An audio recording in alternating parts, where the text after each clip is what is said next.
Summer holidays and heat. This week it's time to get serious about our watering.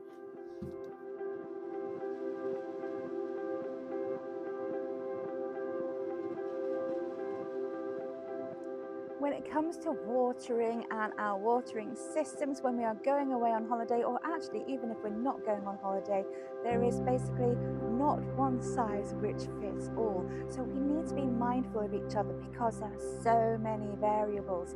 Now, obviously there is an ideal time of day that you should be watering, but I'm not going to berate anybody for not sticking to that because we all have very different lives, whether we are working full-time, we're working shifts.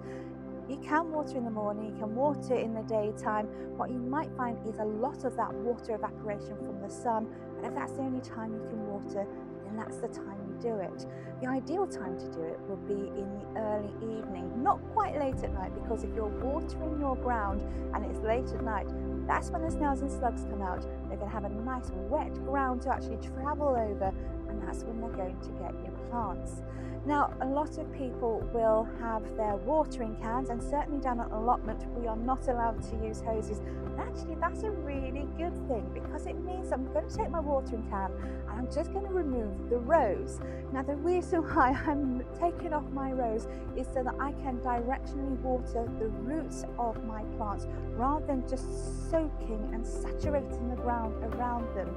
Now, this thing called leaf scorching has actually been debunked by the RHS. So watering the tops of your plants is not going to scorch and burn your leaves. But what it will do is the water will just bounce off and not get to where it needs to. And if you're watering everything, all you're going to be doing is watering the ground where you're going to be encouraging those weeds. And quite frankly, we've had enough of those this year.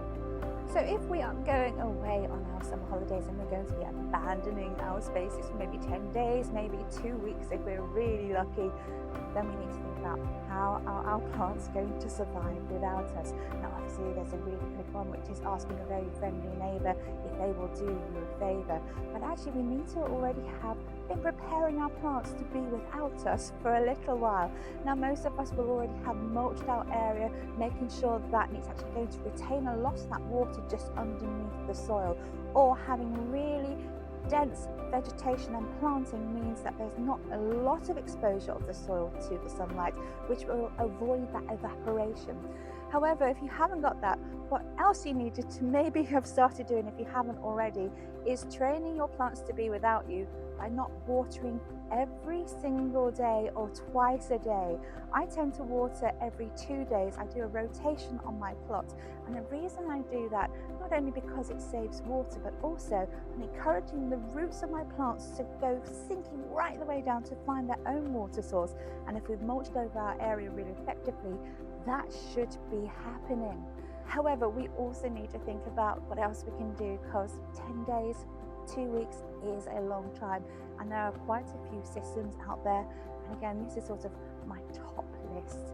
So the first one are irrigation systems, and again there's a few varieties of these. If you're growing in your back garden, you can have one which will attach to your mains water, set a timer, and it will either use a dripper system, which is brilliant for greenhouses, or it might have a microporous hose which sort of seeps the water into larger spaces, and is actually really ideal for polytunnels or outdoor spaces.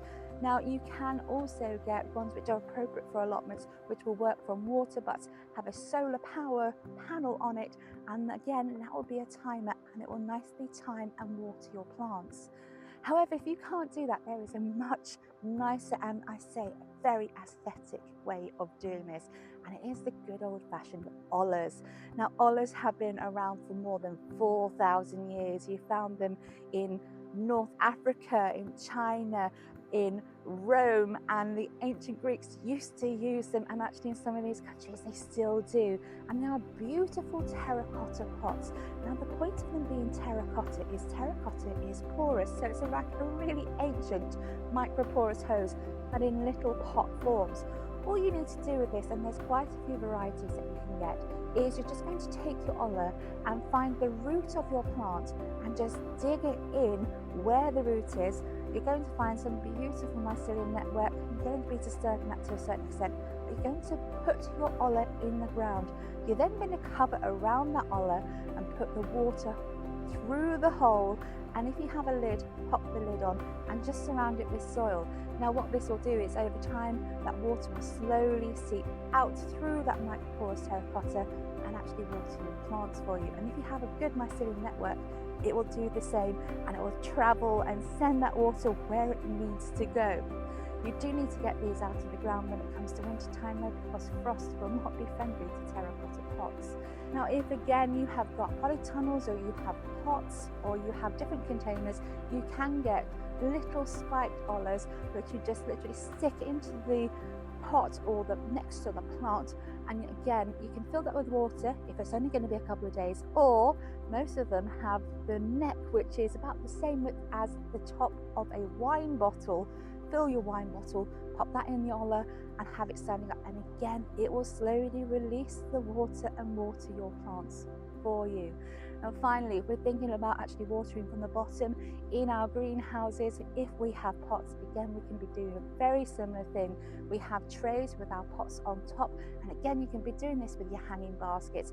Literally put water in the base of your tray and allow your plants to suck up that water and keep themselves hydrated.